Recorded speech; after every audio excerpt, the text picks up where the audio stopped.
Okay, let's begin with a word of prayer. Dear Father in heaven, thank you for this new week and for this new morning. We invite your Spirit's presence as we open your word together, as we continue to see the light unfold in regard to the lines. And we ask, Lord, that we can progress in an understanding with this increase of light that's being given to us. We ask, Lord, that you can help us and give us strength for the battles ahead. We know there are many. There's many discouragements and disappointments along the way. But we ask, Lord, that you can strengthen us to overcome those challenges, that we can trust in you in spite of what we see. Thank you for hearing our prayer. In Jesus' name we pray. Amen. Well, good morning. And as you can see here, I got this diagram of the 7-branch candlestick marking out the waymarks, in this case on the cosmic line. Now we could do this with any of the form lines, and you can see that there is this mirror correlation between the waymarks at the beginning and the waymarks at the end. So for instance, the flood, as we noted before, lines up with the Sunday law. Literal Israel was spiritual Israel. Creation of the heaven and earth. And Jeff, your mic is on. And with the new heaven and the new earth. And the cross is the center. So the cross being the arrival of the second angel's message becomes an important point. Now, as we know, we can zoom in on each of these waymarks and we would find reform lines. And then in each of those reform lines, we can zoom into the waymarks and again find reform lines. And these come down at least to the personal level, if not to events in our own lives. And of course, we're not going to examine all of those. We're going to be looking at the bigger reform lines. But personally, we should be able to start to see these types of things happen in our own increase of knowledge and understanding of truth. Now, the significance here, of course, of the menorah, the 7-branch candlestick, is that it is an increase of light, which is, of course, what the 7 golden candlesticks do in the sanctuary. And we see them also in Revelation chapter 1, Christ standing in the midst of the candlesticks, which is his church. And so we can see that this reform line is about an increase of light for God's people, whether it's from the beginning of the world to the end of the world, or whether it's the reform line that we see in the Millerite history or any other reform line. It's an increase of light, and it's always in response to a darkness. And each reform line responds to a particular darkness. That is, the light given addresses that darkness. And I've said this many, many times, and we've illustrated it at times. The simplest illustration for me is the captivity, where you have the progressive destruction of 4 that happens in the 4 7 times. And then you have the reform line that begins at the time of the end, connected with the end of the 70 years for Babylon and the 70 years in Babylon. And then it's pretty obvious that the increase of light is about the end of the captivity. So you have this captivity of Israel, or of Judah specifically, that happens in this progression of 4. And then you have a reform line, which ends up being a 3-1 combination. So it's going to be the 3 decrees, and then the 4th. And in the 4th, you have a falling away. And that's what we're going to be looking at today, is we're going to, again, zoom in onto the flood and try to address some of these things that we addressed them, but we hadn't really finalized in our minds how to look at the zooming in the flood reform line. Now, with the flood itself, here we have it compared to the cosmic line. So this is, again, this is the zoom in from this waymark. And this building of the ark, we say this is the flood, but this actually addresses the call of Noah, and really it would be the reform line of Noah. Now, why do I say it's the reform line of Noah and not necessarily the whole reform line of the flood?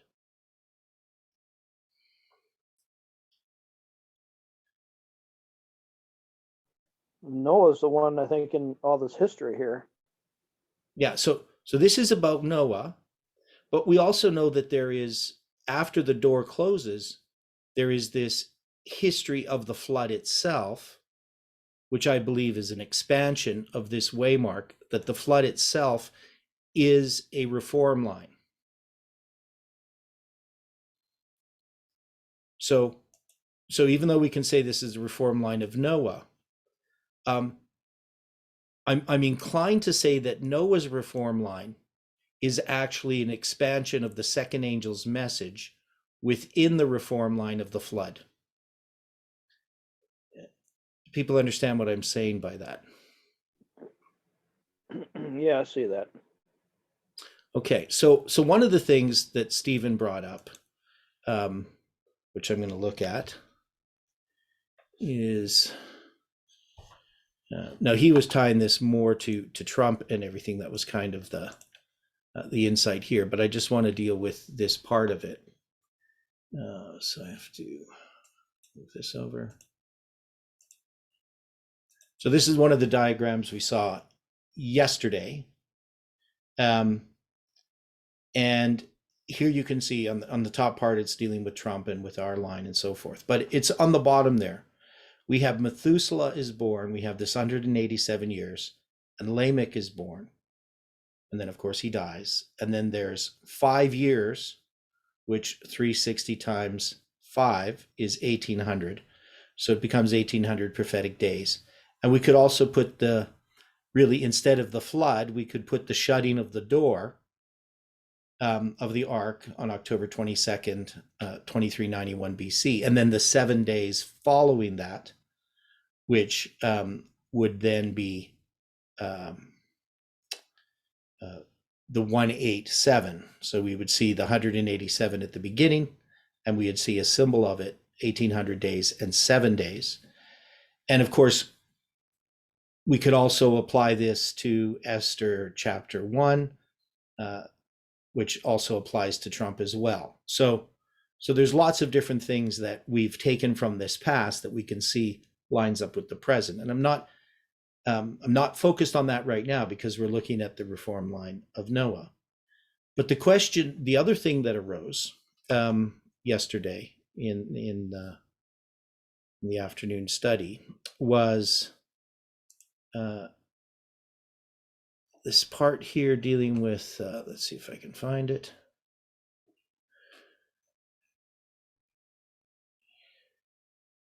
So when Lamech is born. So let's go over here. So one of the things we see when Lamech is born, these are the ages of the patriarchs, Adam, Seth, Enos, Canaan, Mahalalel, Jared, and Enoch and Methuselah's age. Now, of course, we had already well understood that this, from the time of the birth of Enoch to Lamech, is 252 years, and that is produced by the 65 years of age that Enoch is when he has Methuselah, and the fact that Methuselah is 187 years old when Lamech is born. So that adds up to 252. So it was noted by Brian that if you totaled these numbers, so if you go from the birth of this is from, what's that? Enos. Yeah, so Enos is going to be 639 years old at the birth of Lamech. And then you would add each of these ages, and you would get 20 years.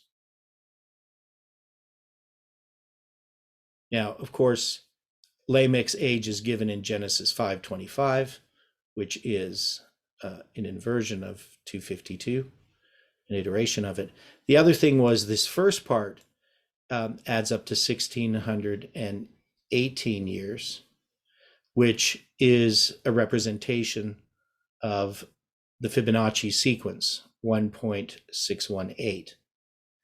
So we think this is very significant.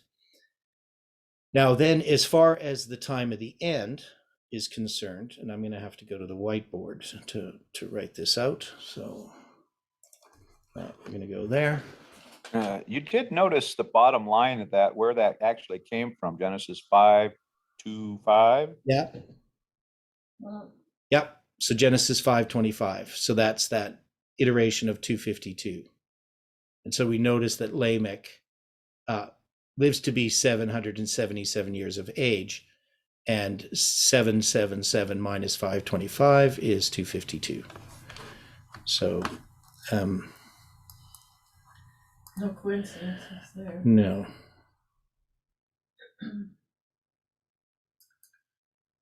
Okay.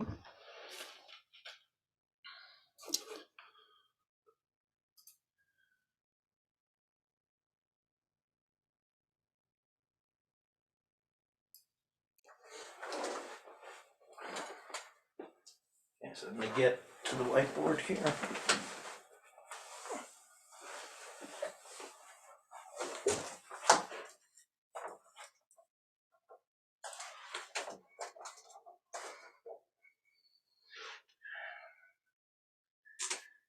So if we take this whole line, this line of the flood, one of the things we talked about is the fact that we have two time periods that are going to end, and we're just good for convenience sake here, put 2390 BC, because that's the Jewish year, fall to fall. And we're going to have 120 years end here, and we're going to have, from over here, 969 years. So that's Methuselah's age. So you got Methuselah, and here Noah is going to be 480 years old.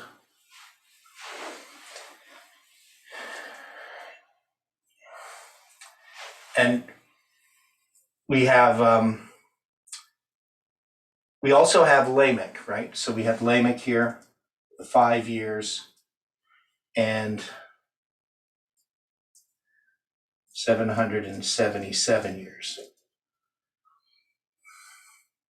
So in here we have this 187 years. So this is going to be Lamech. So the question is, when is the time of the end? And if it's the time of the end, is there a time prophecy that marks the time of the end? Because in this case, we have two time prophecies, so to speak, but they're going to end in the year of the flood. So in trying to understand this reform line, I've argued that this is actually the second angel's message. That is, if we were going to line this up with Millerite history, and more specifically, the closing of the door, which we'll just mark here, October 22. Now it's October 22, 2391 BC. So it's at the end of the fall of 2391, that the door of the ark closes, and that matches up with October 22nd, 1844. And we do have a time prophecy that ends October 22nd, 1844. Just like we have a time prophecy that commences Millerite history that ends in 1798. And actually we in a sense have two that end in 1798. You might even say three, because you have the 1290 You also have the 2520 and the 1260, which is part of the 2520 for northern Israel. And then in October 22nd, 1844, of course, you have the 2300 days and the 2520 for Judah. So in sort of to mark a time of the end, we marked it here with Noah. But is it possible that the time of the end is earlier? Because we also have this period of darkness. So we remember there's this period of darkness that exists. And so do we have a specific place that we can mark the time of the end that ends with the time prophecy? That's the question I have. Is there a time of the end in this reform line? Noah's preaching here, and also in this preaching here, we're going to have Shem, Ham, and Japheth marked when Noah is, so he's going to have Japheth when he's 500 years of age, and Shem when he's 502. You see the problem that I have? Does anybody have suggestions on how we address this? What does all of this, and we could even put Enoch here, is 65 years.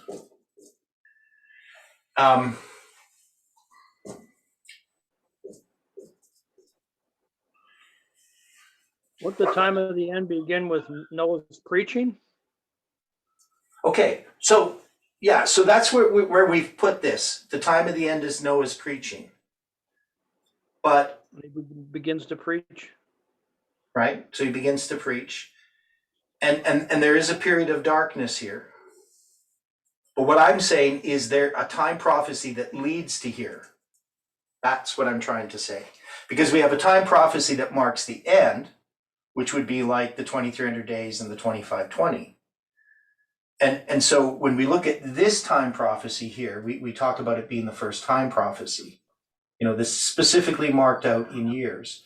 But is there something about this history that's actually marking a time prophecy that leads us to the time of the end? Would the birth of Enoch Okay, represent the time of the end?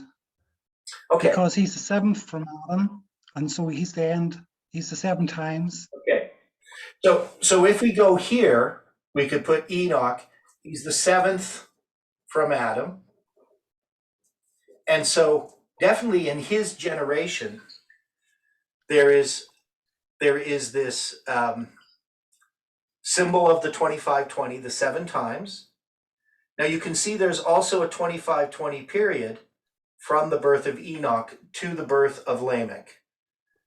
And this 777, we would have to say is a time prophecy as well, correct?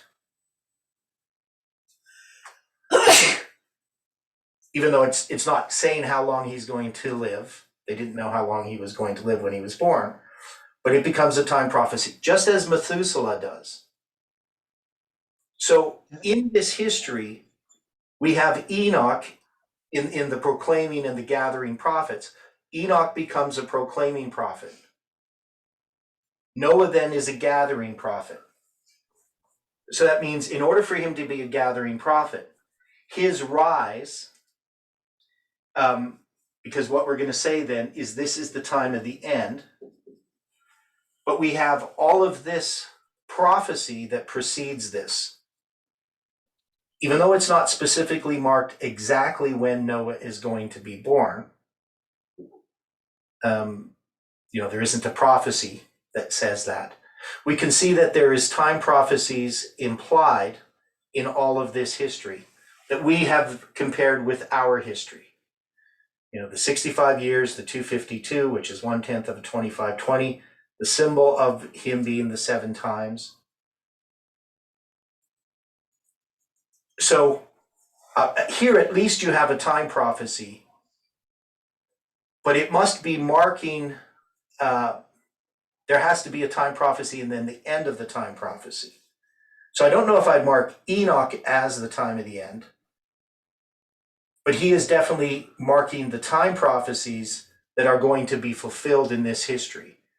And these time prophecies, these are then implied by these other periods where Noah begins to preach 120 years before. So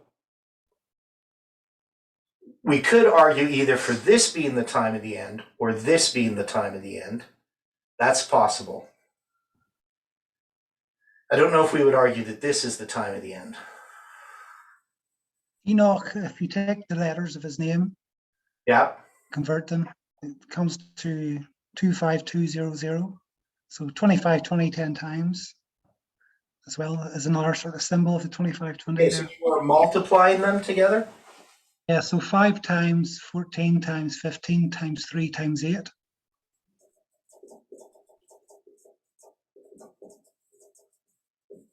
Equals that. Yeah. Okay. So we can see that he's marking the beginning of time prophecy in the Bible, other than if you take, the original 7 days of creation. That is, he's now going to be prophesying, and this is the prophesying of Enoch. So he's the proclaiming prophet. So the proclaiming prophet doesn't begin at the time of the end. He's basically giving the time of the end. So the question is, would we mark this is the time of the end or this is the time of the end? Does that make sense, Stephen? Mm-hmm. Okay. Now, Lamech and Noah, of course, are connected. Why do I say that? What do I mean by that? I mean, he's obviously his dad. But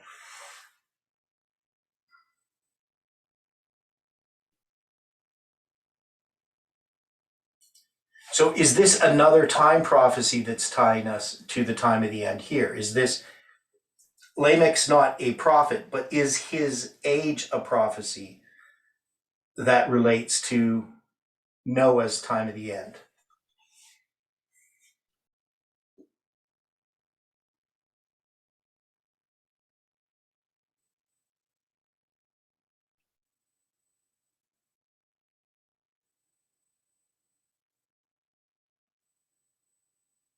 Do you understand what I'm asking?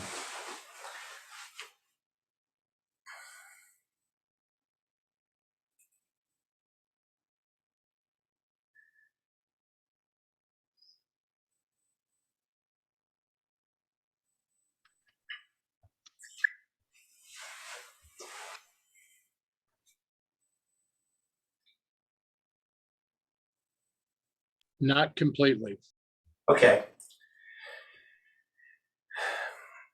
We know that this 777 deals with the time prophecy, and it's going to be marking this here. Lamech's the father of Noah. He also has, just like we see with Enoch, if we take his name, it gives us this number. That's multiplying the letters of his name. Is there anything about Lamech that is predicting this time, 120 years? Well, we had seen that with Trump, there was 1800 days connected with 777. Yeah. And so we can sort of maybe see that there. With Lamech, we can then say there's going to be like an 18 or something connected with that, Yeah. with his age. Yeah. Okay.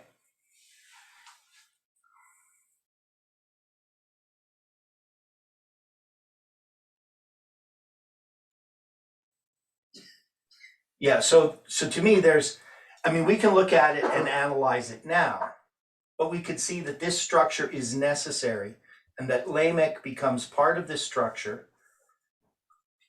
This 5 years, of course, being 1800 prophetic days, and these 7 days afterwards. So you're going to go 1800 and then 7, the closed door part of it.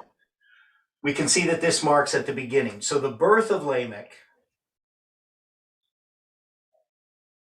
as in an analysis after the fact, is a type of prophecy that points to Noah. That is, we can confirm all of this chronology based upon Lamech's birth. That is, Lamech's birth also has attached to it, as we saw, when Lamech is born, from the time of Enos, all the ages of everyone up to Methuselah, you add them up, they become 2520. And then, of course, the first two generations, they become this Fibonacci sequence, 1618. So Lamech becomes the key that unlocks this history symbolically. And of course, that relates to our history, because our history is a mirror of this on that branched candlestick. And that's why so much of the symbols from our history are in this history. So if Noah is the proclaiming prophet, or the gathering prophet,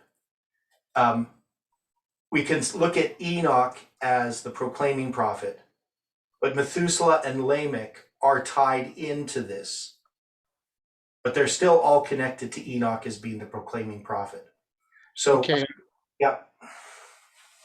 sorry to interrupt. Mhm. I'm doing exactly what Stephen just did on Enoch. Yeah. If you take Lamech and you multiply the numbers of his name, what do you get? 18720. Yeah. Yeah. Yeah. So yeah. So Sorry.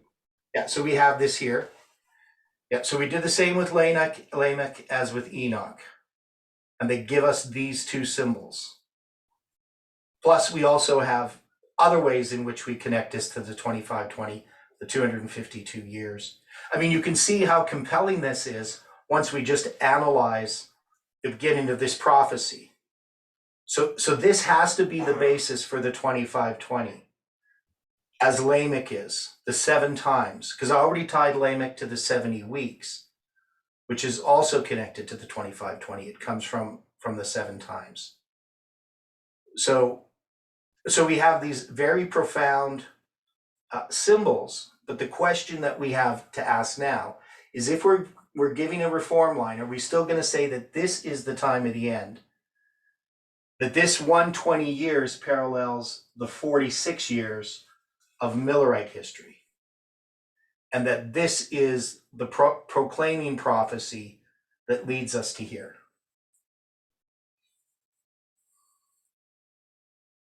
Or would we try to argue that Lamech marks the time of the end in some way, not just Noah? Lamech would have to be the one that marks the time of the end. Okay, now why would you say this then? So what's your arguments for that? Noah properly means rest. Okay. So if Lamech in its position and the numerical values, the everything else that we're seeing about this would have to represent the time of the end, because by the time of the end, there's still a period that is given to be able to prove those that would be worthy to stand at the time of the judgment. Okay. Now, we also have the period of darkness. So we know the period of darkness is clearly marked in the time of Noah, in his generation. Now,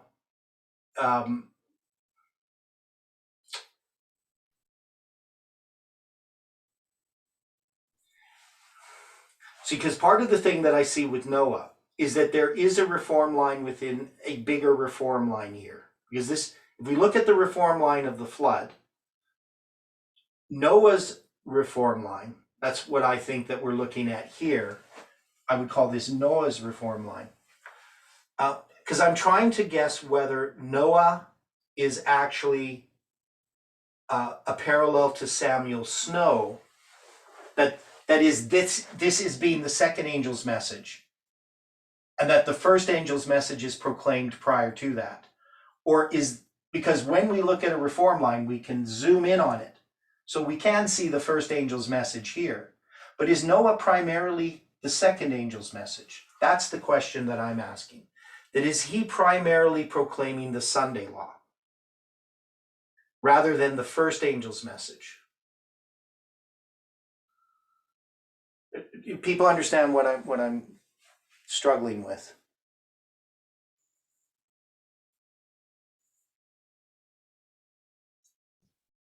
Yes, you would think like Enoch would be like the first angel's message, and then Noah being the second angel's message, and so forth.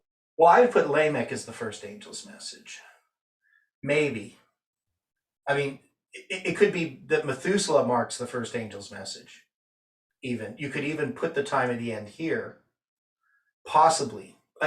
I don't think it's as clear cut though as we've tried to do it in the past.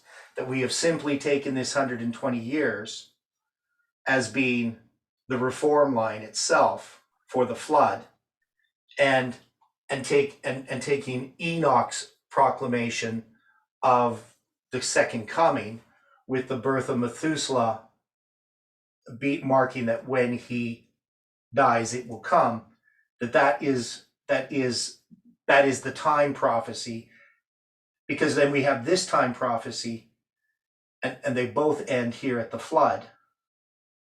But we also know now that we have a lot more symbols of time that connect to this history, plus to our history, to the Sunday law history. And we know that the flood is a parallel to the Sunday law. But our line, our history, is the Sunday law history. That is, on the cosmic line, this movement, Seventh-day Adventism after 1989, that reform line is the Sunday law reform line. That's the waymark that Ellen White saw that all of our history is a zooming into. Because the Sunday law in what we call the big line is also the Sunday law on the cosmic line. That is, it's zooming in to that history. So I don't know if we necessarily have to say that we have one time of the end, but we have three different periods that we could at least argue are the time of the end. But the period of darkness specifically is this period, I would think, from Lamech to Noah. So that's why we would put Noah as the time of the end. What's your reasoning? Well, we have a period of darkness, which is in the fourth generation. So we went through the progressive destruction of 4, and we got here, when we got to the progressive destruction of 4, that the thoughts of their hearts were only evil continually. And so in the fourth generation, the fourth progressive destruction of 4, the fourth step in rebellion, however you want to put it, that's when the time of the end occurs. So that's why we put the time of the end here. But I don't know if it's that important that we necessarily name the time of the end. What I want to point out, though, is that we can zoom into this on different levels. And that when we look at Noah, this primarily seems to be about the Sunday law. And so Noah, and that would be parallel with Samuel Snow.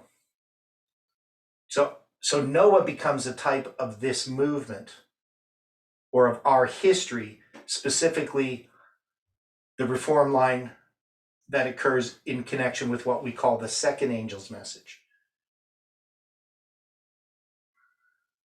Well, Noah's message was a message of warning, right? Yeah. Preparing them to decide whether they're going to walk through that door or whether they're going to reject it. Yeah. Isn't that basically the same thing Samuel Snow was preparing for also? Yeah. Now we could argue Miller was giving a warning message as well. Sure. But we can say that Methuselah and Lamech, they're also giving a warning message. And Enoch's giving a warning message through this history as well. But we call him the proclaiming prophet, Noah the gathering prophet. But it wasn't until Noah that God directly told him, or that we know of anyway, that God told him 120 years and then it will come. Yeah. Yeah, so, and we have the symbol of 120, which, we're going to address a little bit here because it shows up many places. But it's a symbol of the priests, right? The number 12. Right. And 70 is a symbol of the Levites, or even 7. Correct. Okay. So all I'm saying is that when we look at this reform line, it's more complex than what we saw in our understanding of reform lines, let's say in 2012 or 2015 even.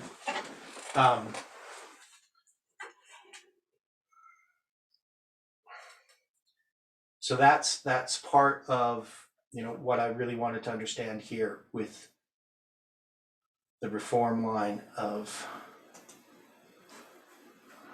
Noah here. Just excuse me. Okay. There we go.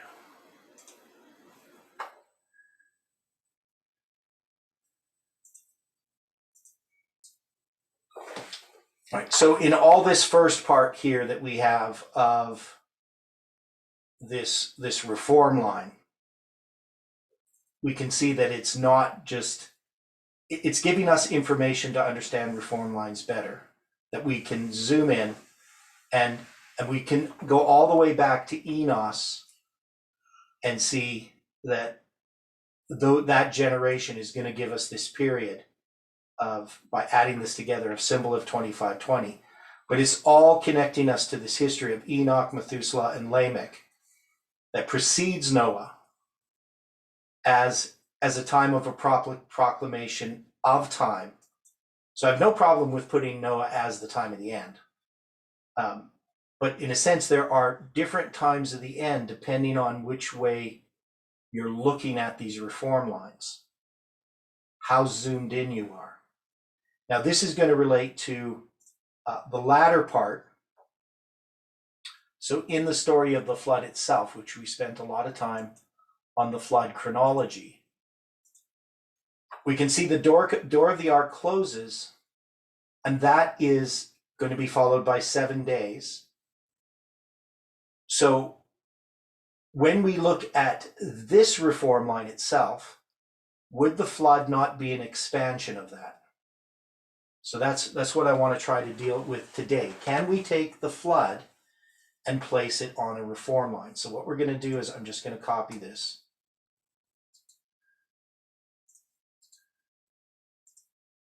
And put this below here, and then we're going to change a lot of this.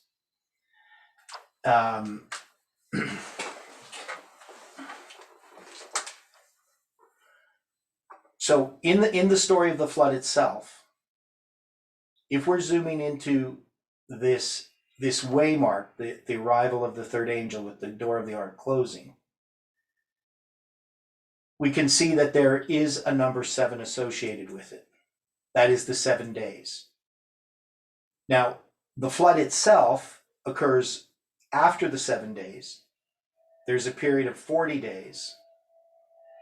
And so what we would put here is we would put the door of the ark closing. Get rid of this. Now, this darkness here is still just going to be the darkness that exists from sin, right? So it's the darkness of the thoughts of the hearts of the people. But we're going to say then, when the door closes, that is going to mark the arrival of the first angel. Any thought on that? How I could do that?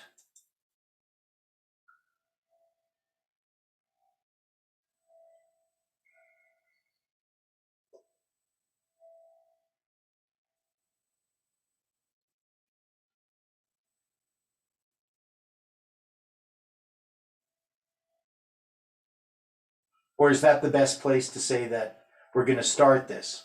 I mean, I could say the animals coming into the ark is the arrival of the first angel or some other event. But I'm going to take that this period of the flood, however I want to describe it, is a reform line in and of itself. So I know you probably haven't thought about it too much, but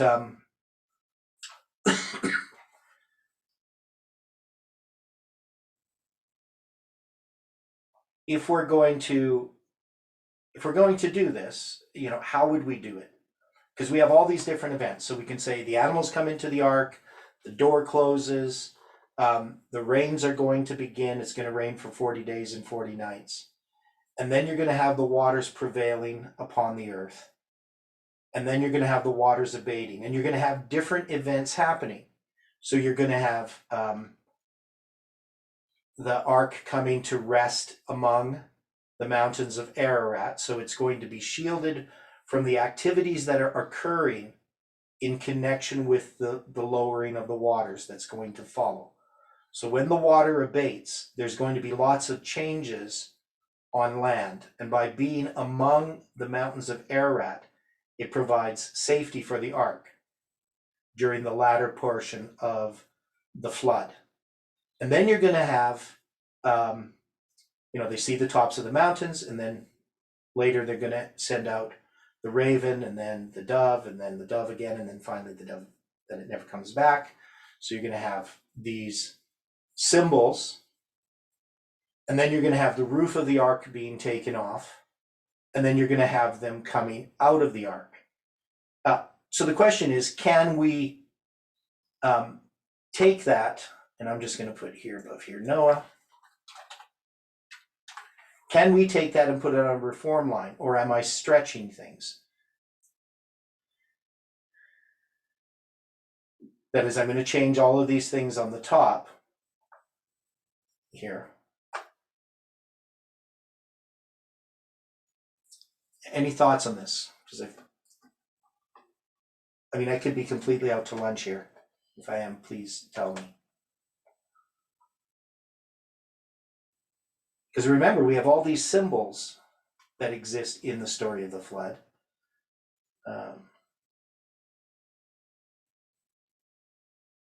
Okay, let's try something here.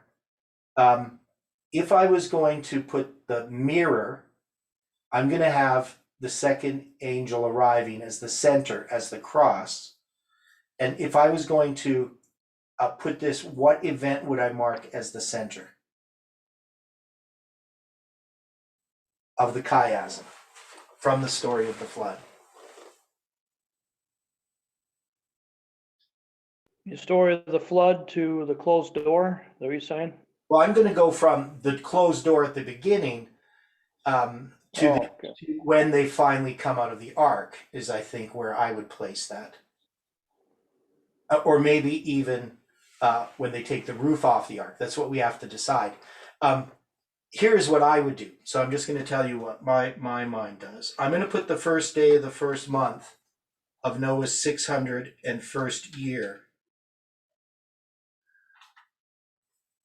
as this end of this period, not the 27th day of the second month when they actually come out of the ark. Because there he's going to build an altar and he's going to make a covenant. So I'm going to put that all as things that occur after the third angel arrives. Okay, so the empowerment of this would be this history that's going to be the raven and the dove.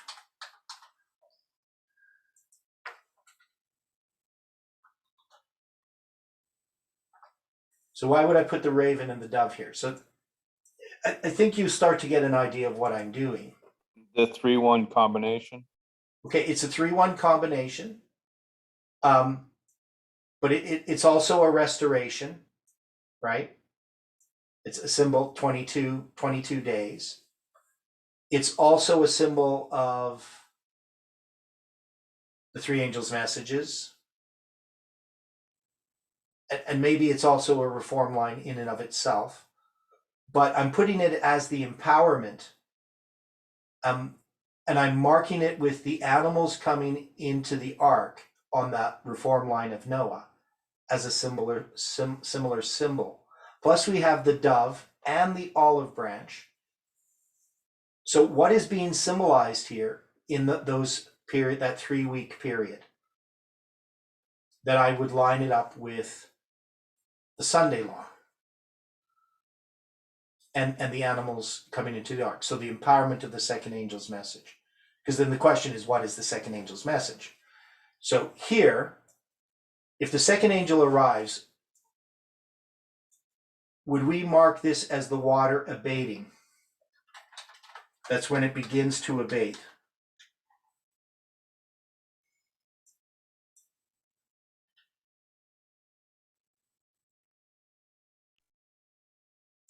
You could, yes. Okay. And would this be the tops of the mountains?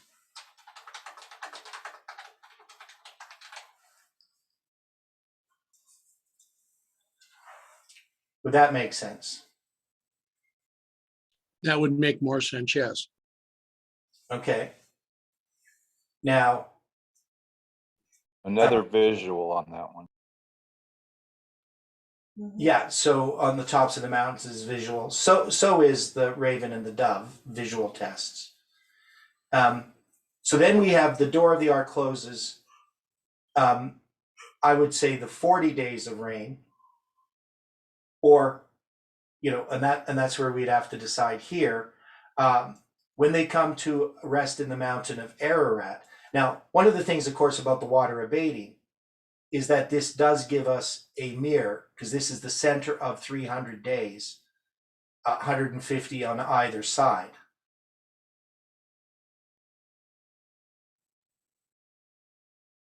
Right? Seems to be, yeah.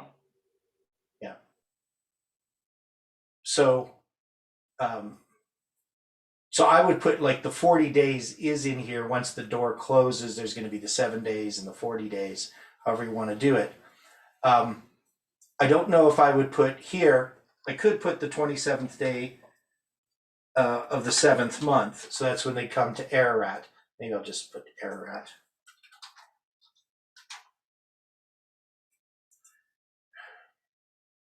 And then this would be the rain itself. Now, is the rain the formalization of the message?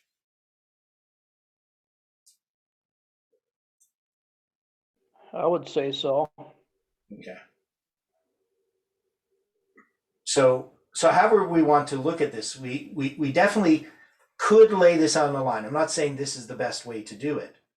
We might even not even have the door close. We might even put, the rain here, that you have the 40 days and 40 nights, and then 150 days that the water prevails. There might be other ways to look at it. Okay, so, but what we can see, the main point that I want to show is that this can be characterized as a reform line in and of itself that exists within the reform line of that whole reform line of the flood. So this is the flood proper, but there's that whole reform line that's going to be dealing with the reform line of the world being destroyed by water. And that Noah's message is really the second angel's message. So this I'd say would be the third angel's message. This is going to be the second angel's message within this overall reform line. So whether we need to map it out in detail and agree upon everything, I don't know if it's that important. I would say, though, that we at least should see it in principle, because we're going to see it in other reform lines later on in much more clear-cut ways, such as Millerite history and so forth.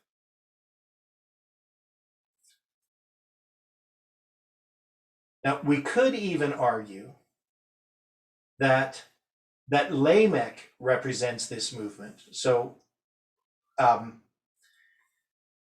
because Lamech is 777, and that maybe Lamech, his proclamation is a symbol of what this movement is doing, that it's something that's more hidden.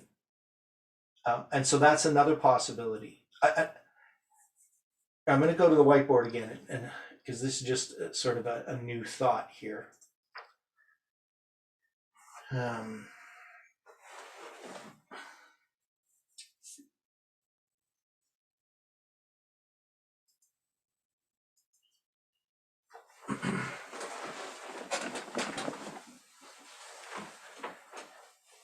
Okay, so when we look at, so Noah is the second angel's message. That is, this period of time here, this 120 years, it is going to be a period of time, which I've said before, could line up with the 46 years, but it could be a portion of it. That is, it could be, maybe we could even say that there's, I don't know. Because we could look at this just in a simple way, the way that we've always looked at it. This is the proclamation, this is a gathering prophet, this is the reform line, this is Millerite history altogether.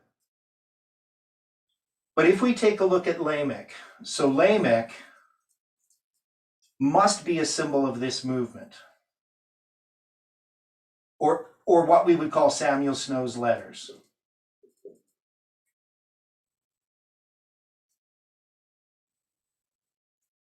Maybe that's what's being illustrated here. Does that make more sense to people, or does that make any sense? I mean, we look at his name, and Samuel Snow has this same 187 attached to him.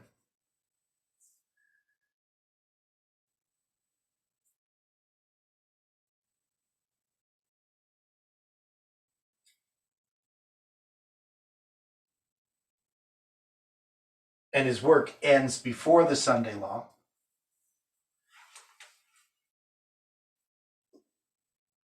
Because, you know, we could say this is December 25th, 2021. I mean, a specific work ends, but there's still symbols that exist afterwards, after he dies. Can we say that Lamech died December 25th, 2021? How's that as a question? That would be an interesting symbol. Okay. So we would then need to understand what the purpose of this movement was up to December 25th, 2021. And I think we have an idea of what it was. But that our work changes after December 25th.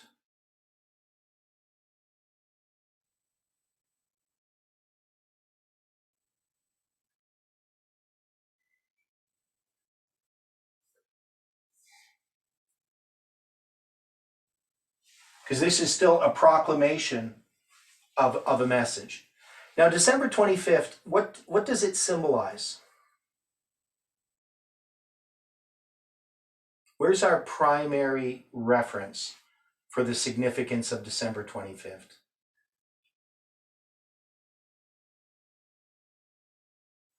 I've been taking it as Ezra 10. Okay, if I said baptism, what do you think I would mean by that? Clovis's baptism. Okay, Clovis's baptism. Okay, we also have Jehoiachin released from prison. Is that a symbol of baptism? Would we not say that that's more of a symbol of restoration? Okay, yeah, but is but it's baptism symbolizes both death and resurrection. And resurrection is a restoration.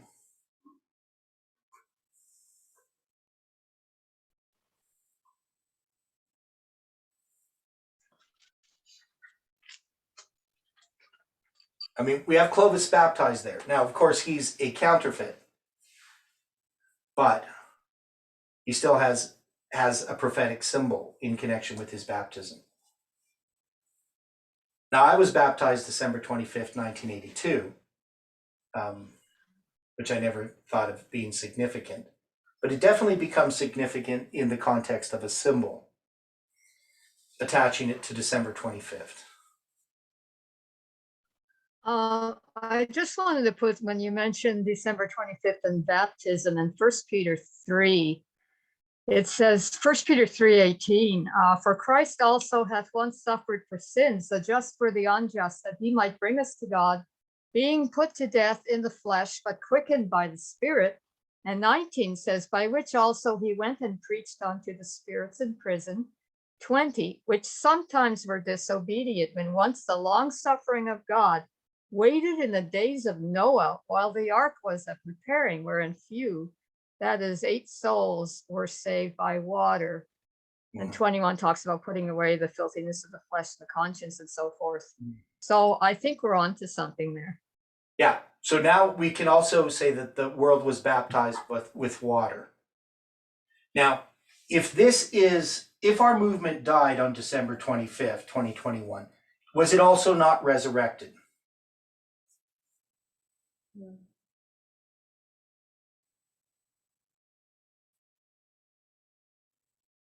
It would have to be to continue. Right, it has to be resurrected too.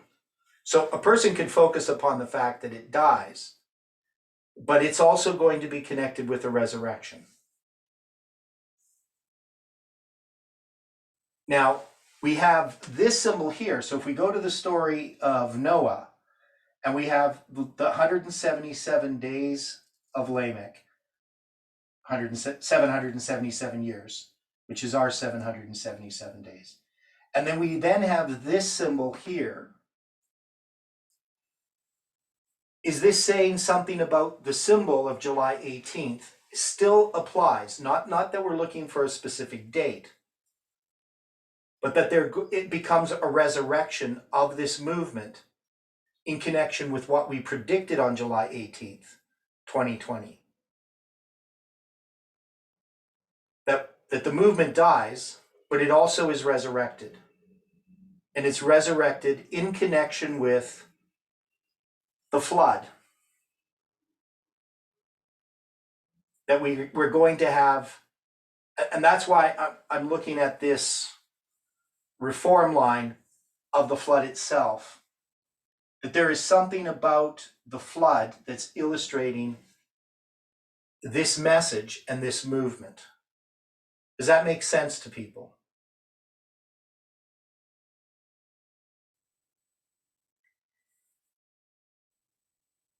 Somewhat, but my head is really spinning off this. Okay, so let's try to Could take. you review what the 1807 is? So this is 5 years, is Yeah. 1800 prophetic days. 5 times 360 is 1800. Okay. The door of the ark closes, and then 7 days later, the floods begin. So this gives us this symbol of 18 and 7, July 18, Okay. in connection with the flood, with the start of the flood. Now, the flood, of course, symbolizes the Sunday law. But we know our whole movement has been about the Sunday law. And we had marked December 25th as the Sunday law. Not that we believed that the Sunday law would occur on that date, but that the Sunday law was being symbolized here somehow. And we can see that our line has ended, but this movement, in a sense, has died by December 25th, 2021. There was this call to repentance. We could see that we are renewed in our approach of studying scriptures, that God has guided us to an expansions of Miller's rules, that we understand what rules we're using, that we can get rid of the strange wives, that we're not going to be caught up in the fanaticism that had existed in this movement and the skepticism that came from false ways of studying the Bible, and that the movement, in a sense, has been resurrected. And we can see that we have, in a sense, a new impetus added to this movement since December 25th in what we're studying and how we're studying. And that's because we're going to be involved in the proclamation at Boston and at Exeter, just like Samuel Snow was.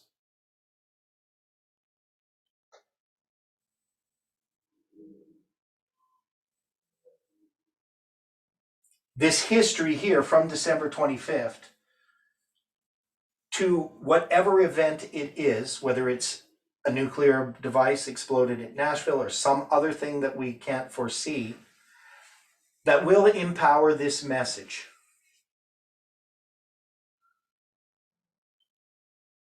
That we can see that all of the things that God has shown us as we're looking at this history here in the story of Noah, all of them still apply.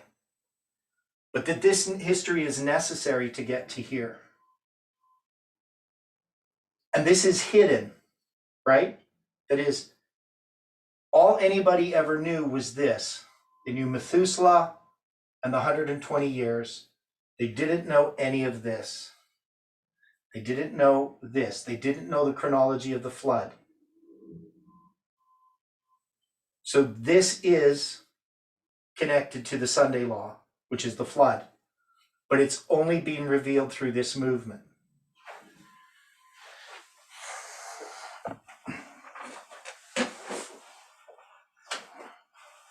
Any thoughts on that? My thoughts are December 25. Oops, just hang on a second. I can't hear you. I just disconnected you. Okay, what was that? Oh, my thoughts are that December 25, Yeah. with lining up with the 1800 days going to the flood, is we have 1800 days going to December 25 from when Trump is 777 days old. Yeah. Well, 70 years, 7 months, a symbol of 777. Anyway. Yeah. And so that in a sense, it's like a center of a chiasm then, December 25. Right. And it's pointing to one end you got Trump, the other end you got the flood. Right. And to me, it's sort of connecting Trump then to, if we're going to take God explains the end from the beginning, it's kind of connecting Trump to that Right. to that flood, which would be the Sunday law.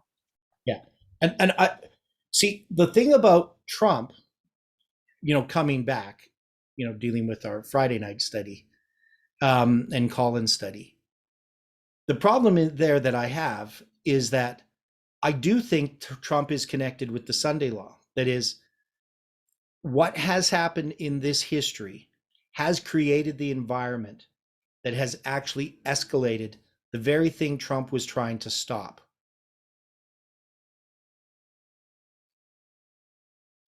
And he set in motion something that I don't think he would have wanted or he would have expected. That is, in trying to fight against the globalists, he ended up strengthening the globalists. But also, he ended up strengthening the radical, conservative, whatever you want to call them, moral majority, whatever the name is for them now, right-wing conservatives or whatever, the religious conservatives. He has strengthened them so that they can have this backlash against liberalism, because Trump's not really, he's not really a conservative as much as people, it depends what you mean by conservative.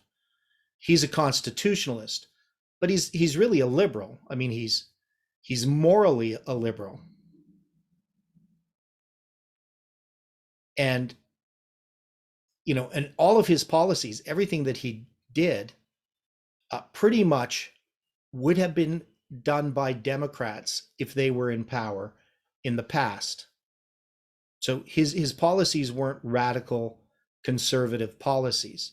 I mean, they were painted in the media as such, but they were really the policies that had always been part of the United States. He was just enacting them. So we can see then that our history is typical of what's going to happen in the future. That is, Trump typifies the Sunday law.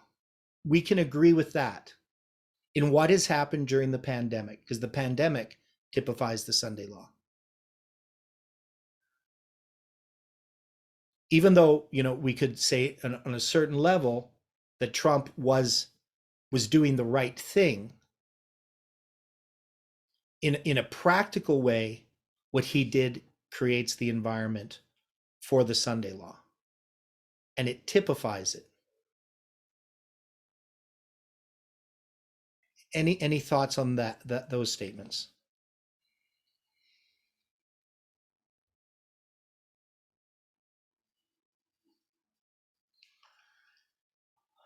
I don't know if that helps people's heads from spinning.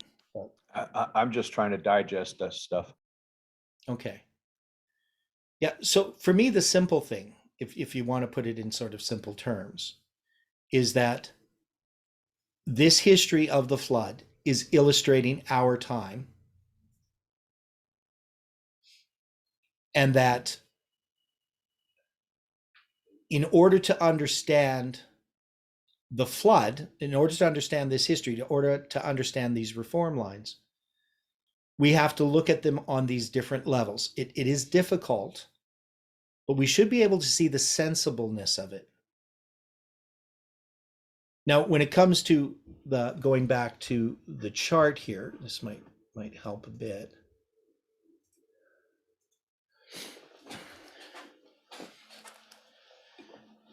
We can see that, in the cosmic line, we zoom down and we can take this Noah line, but this Noah line is not just this flood line, this flood waymark on the cosmic line. It's actually it's an expansion of one of the waymarks within the story of the flood, because the story of the flood is more expansive than just this. Especially since this just ends with the closing of the door of the ark in the 7 days, and then the rain, so to speak. But we can see that we can expand that flood. Maybe the flood waters might be a better way of addressing this one. We might even have it as the flood waters. And if we had it as the flood waters, what does that specifically mean when we talk about the flood waters? What are the flood waters symbolically?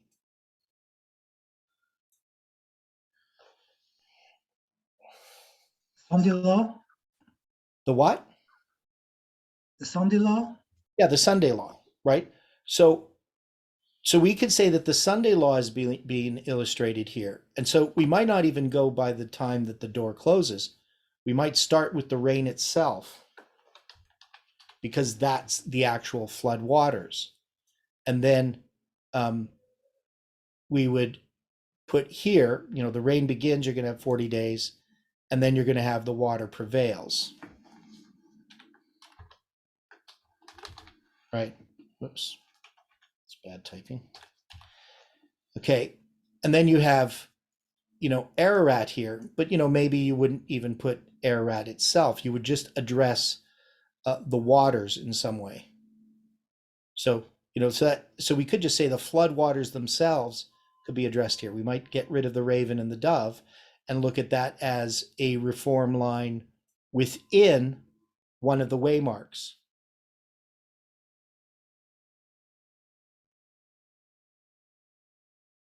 So if we did it this way, we have the 40 days, we have the water prevails, then the water abates. And Okay, so I'm just gonna throw something in here. yeah, The flood waters did not just consist of the rain, but also of the fountains of the great deep that were broken up. yeah, that's going to happen. at the beginning of the flood. So once it starts to rain, the fountains of the great deep are broken up. Now, so when we look at the story, let's just kind of backtrack. So we have the door of the ark closed, there's 7 days, and now we have the rain. Now the rain itself in the reform line of Noah. So I'm going to go here. The way that they address this in this chart here, in the Great Reformatory Movements chart, is they line it up with a revival. That is, they're going to have this reform, this revival, this judgment, and then they're going to have the fourth, and the fourth is going to have these 3 waymarks. So we zoom into the fourth, and we can see that there is a 1 and a 2 and a 3. Now, we believe that we can do this with every waymark. They didn't back then when they made this chart in 2000, I think it was 2014 or something, I can't remember. But whenever they made this chart, it was before we had the first angel's message, we did have the formalization and the empowerment, but we didn't have with the second angel's message, midnight and the midnight cry, for their formalization and empowerment.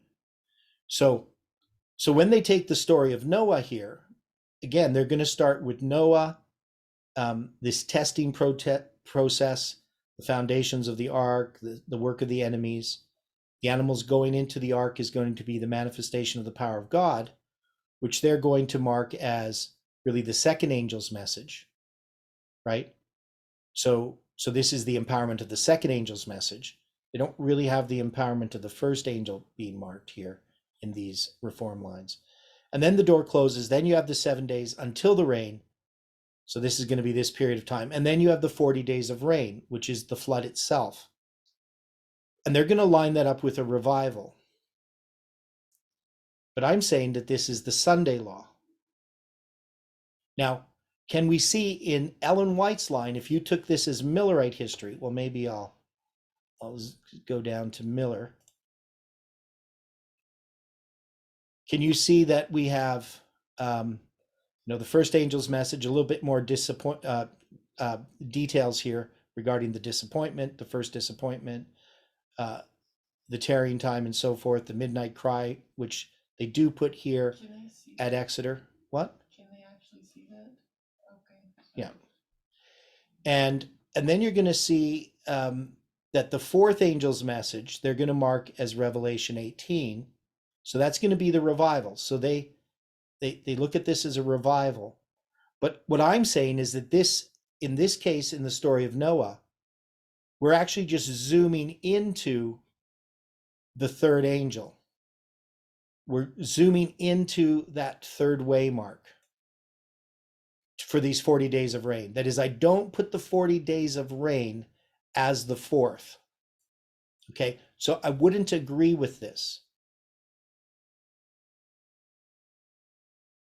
That the 40 days of rain, even though they're trying to use the rain as a symbol of revival, in this case, it's a destructive power. And then they're going to have the flood. So I would say we're zooming into this waymark, which is the Sunday law, and we're going to see that the waters are representing the Sunday law itself. But in some ways, we could also go back to Ellen White's line and expand this out. That is, Ellen White has the Millerite history, and then the Sunday law is Revelation 18, the fourth angel. And in that sort of expansion, we can see that the Sunday law does follow the third angel's message. And so in some ways I'm shrinking it down, but I'm also expanding it at the same time. I know that's a rather odd thing to do, but that's because we're zooming into the flood itself. And that flood itself, the waters, have all of these symbolic aspects to them. Now, so if we go back to this chart,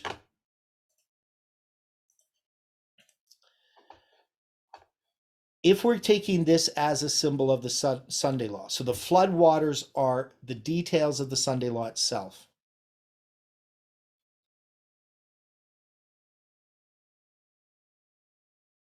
what would be the significance of that? Like what would this matter? Why would we want to look at, what would this tell us about the Sunday law? I guess that's the better question. By looking at these symbols, the 2 periods of 150 days, the symbol of the 40, and the symbol of the 220, the tops of the mountains appearing, resting among the mountains of Ararat, being protected, because that's why they're there. They're there for shelter, according to the spirit of prophecy. And even the raven and the dove. What are these illustrating for us? What would this tell us? How would this help us by zooming into this flood chronology and saying that this is the Sunday law?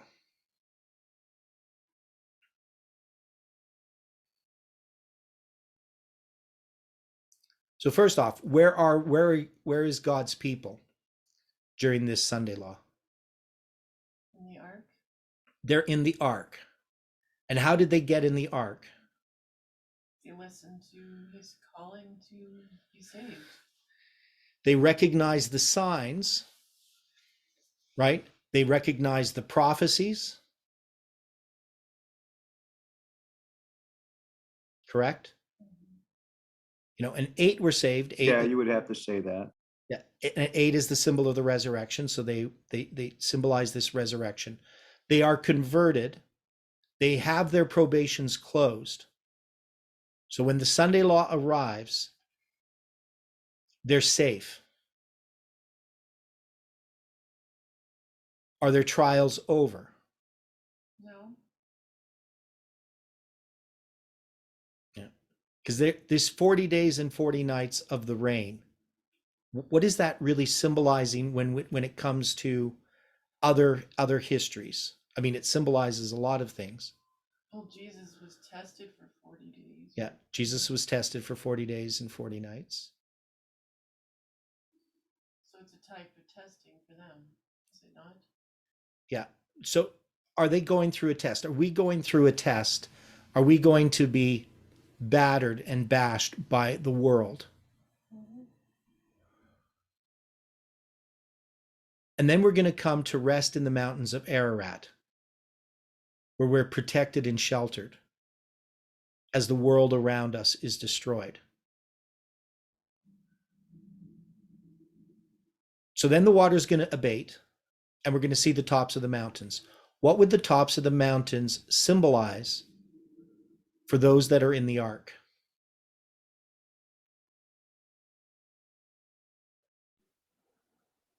Restoration. Okay, so there's hope there, right? Yeah. And the mountains can represent a kingdom. But would this be something about Christ's coming kingdom? Mm-hmm. So if we're even going to take these floodwaters, if we were going to put them on a line and parallel them to our time, where would we start this? When does the rain begin?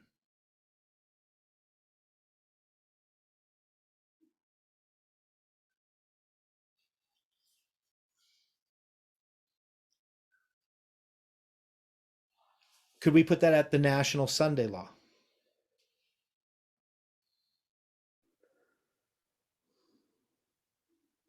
Yeah, the beginning of the Sunday law. And you can Before- see, Before the death decree. yeah, and you can see how this arrow here, which we use for the increase of knowledge, you can see how the water increases for 40 days. That would make more sense, putting the rain here. So this is the Sunday law. Now, are we in this time already? Yes. Yes. Okay. We definitely have to be. And I would even argue since 9/11, we've been in the Sunday law, at least. So we're in this time in which the rain is happening. Now, it could be that, this marks the National Sunday law. It's hard to say, because we're just thinking about this for the first time, really. But the mountains of Ararat, I think I would mark this as the close of probation for the world. Why would I do that? I thought the close of probation would be the closing of the door on the ark. Okay, yes, but remember, we're zooming into the floodwaters themselves, right? Okay, And we're I see. using this as an illustration of the Sunday law in our time. Now, one thing that's interesting here, notice we got Ararat, which is a mountain, mountains of Ararat, and we have the tops of the mountains here on either side of it, if we use our candlestick.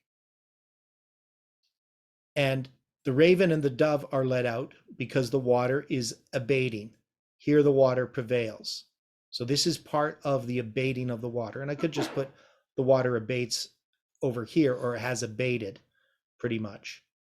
And the dove's going to come back with an olive branch. So obviously there is an abating of this water, which is this prevailing at the beginning. Now, here the rain stops. Here the ground is dry, and they take the roof off of the ark. So they no longer need this ark to protect them. Now, if we're going to take this, what would we mark this as in connection with the Sunday law? Because if I'm putting this as, we're in the time of the Sunday law, we're going to have the actual Sunday law itself, the national Sunday law. We're going to have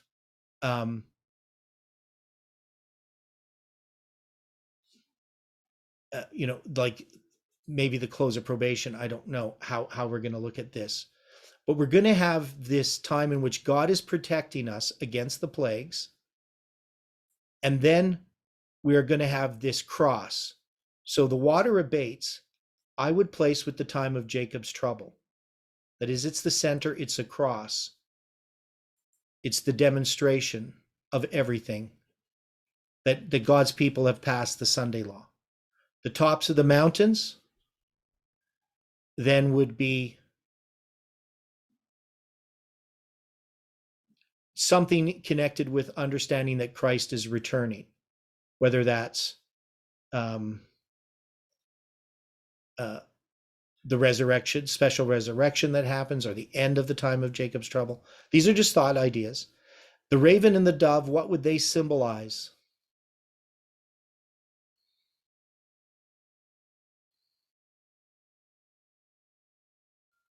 And I could be wrong, we might put this to, completely organize this in another way.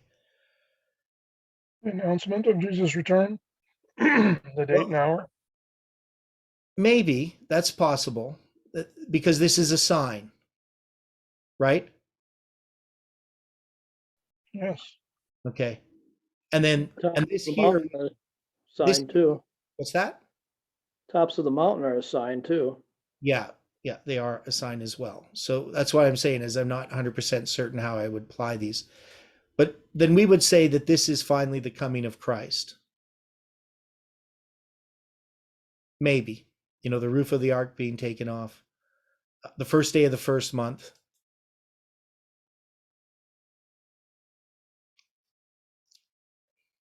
So we can see here that the flood, when the enemy shall come in like a flood, then the Lord shall lift up a standard against them.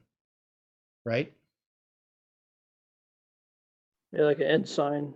Lift up an end. And this is God's people being lifted up. The floodwaters don't kill them. It lifts them up above the floodwaters. And it demonstrates God's power to save.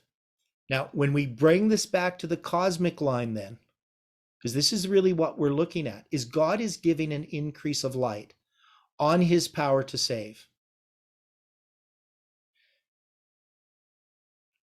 Correct? Yes. Okay.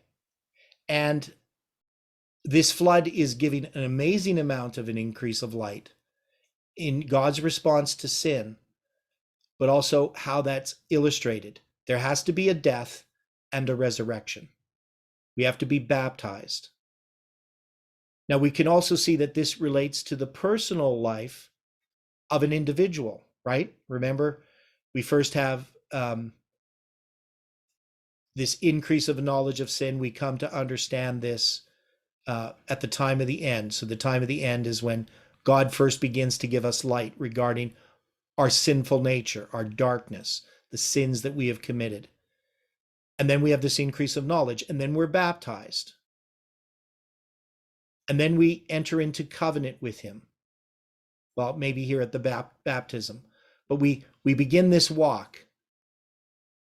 And this progresses in our spiritual life, the cross representing that we die daily. And we have a literal time where we try to keep God's law. You know, after we're baptized, this is my experience, maybe it's not everyone's, but however we look at it, when we first come to a knowledge of sin, we're not all the way over here. We're not a new creation completely. Well, the cross is the center of our experience. Yeah. So often, you know, Parminder was teaching that at the baptism we're perfect, but I disagree. I believe that we are declared righteous, but we have no idea when we're baptized really about what journey God is going to bring us on. And often we have to go to Mount Sinai. We have to go into covenant with God and say all that the Lord has said we will do and be obedient, and fail.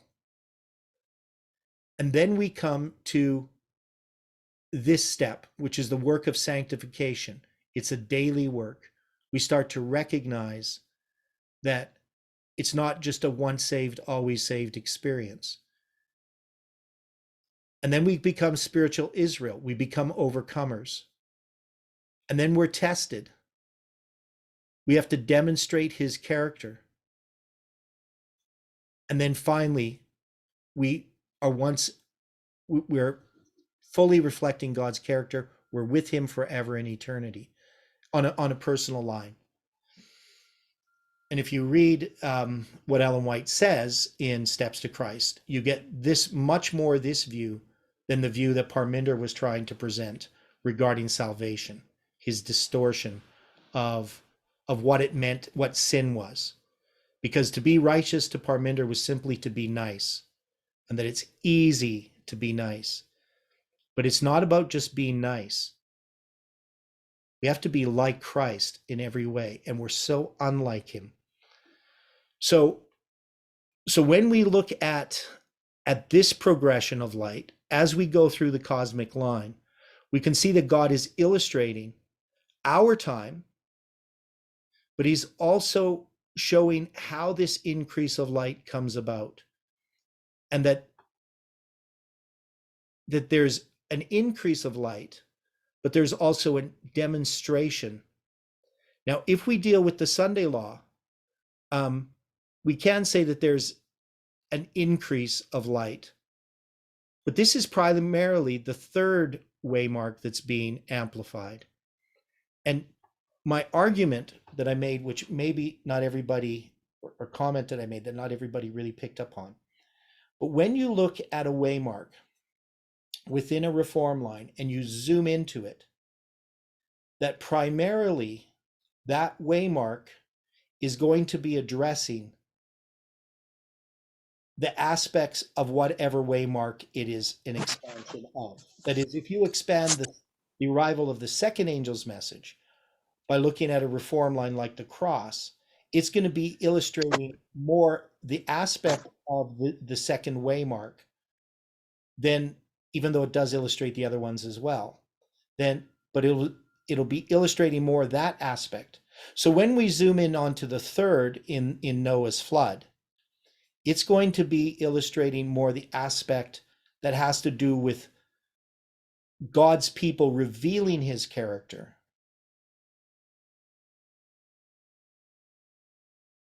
That's the thing that really is shown by the third angel arriving. This is supposed to be the demonstration of God's character.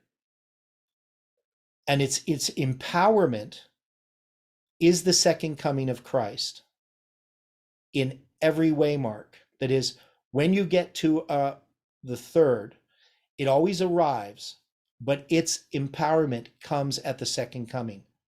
That is, it never has an empowerment in history. The third angel arriving only is empowered by the second coming of Christ.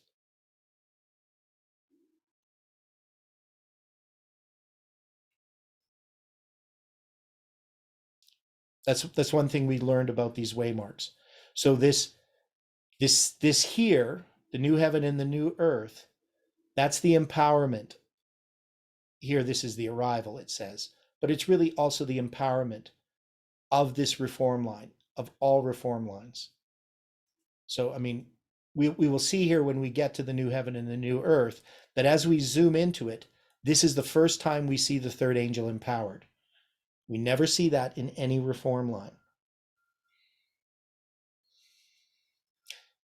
Any final thoughts? Because it's 9:01 here. So.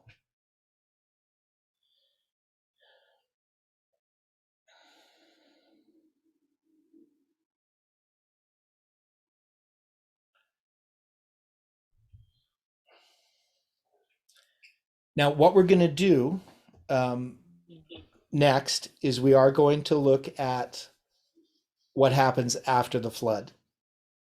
And there's some things there that are not really pleasant to look at. We're going to look at what happens to Noah and his three sons.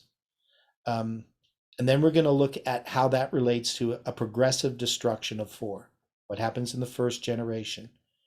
And this is going to lead ultimately to, we're going to have the Tower of Babel, we're going to have Sodom and Gomorrah, all these things. And we're going to get to the next reform line is going to be Abraham, which I call here on the cosmic line, literal Israel. So this is going to be all connected with the literal Israel reform line. This is very extensive, but from the flood, I argue that the next major reform line is literal Israel, but literal Israel begins with Abraham. So the progressive destruction of four that occurs here is going to lead us to Abraham, Isaac, and Jacob, who is literal Israel. He is Israel. And then there's lots of reform lines in here. But what we would look at then is there must be a big reform line that literal Israel is connected to, and that things like the Exodus are zooming into waymarks on this reform line. So this is a very extensive reform line. And when we get there, we will see that this reform line of literal Israel will expand out into seven reform lines that we already recognize. But we always thought of them as major reform lines, but they're really all just an expansion of the arrival of the empowerment of the first angel's message. Does that make sense to people?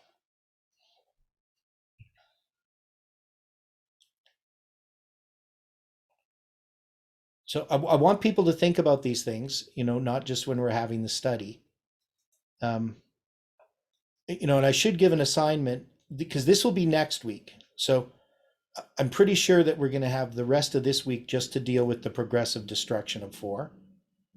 But when we get to next week, it would be nice if people could try to write out the 7 different waymarks that this expands into.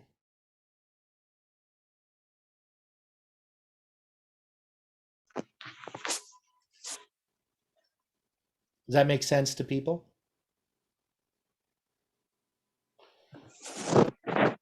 Yes.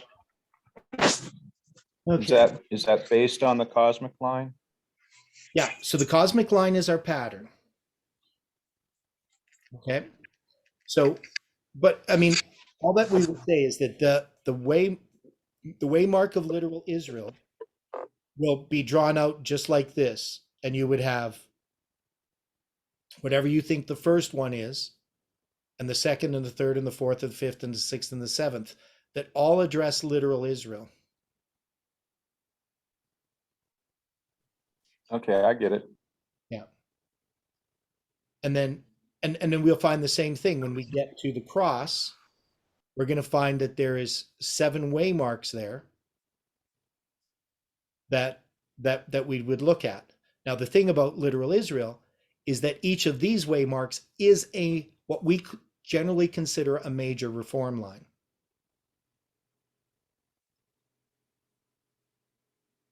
And so we would have to understand the 7 steps in the increase of light that comes with this waymark. So, but before we get there, this week we're going to deal with the progressive destruction of 4 that occurs. And this is fairly extensive leading up to Abraham. So we know Abraham marks the beginning of literal Israel. The promised seed now being a specifically chosen race coming from Abraham. But I think it will take us the rest of this week to get through this history, because it is extensive.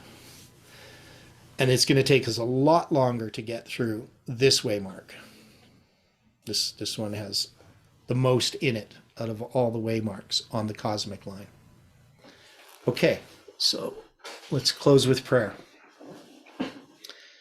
Dear Father in heaven, we are so very thankful for the study this morning. We're thankful for the increase of light. We're thankful for the way that you work in our lives. We ask, Lord, that you can enlighten our minds to be able to think spiritually, to think of the needs of others, to understand and recognize your work upon the hearts of those around us, that we can encourage them, and that we can reflect your character and draw all men unto you. We ask for your Holy Spirit to be poured out upon each person. We ask for your angels' care and protection. And we ask, Lord, that you can bring us together again to study your word, if it is your will. Thank you for hearing our prayer. We pray and ask these things in Jesus' name. Amen. Amen.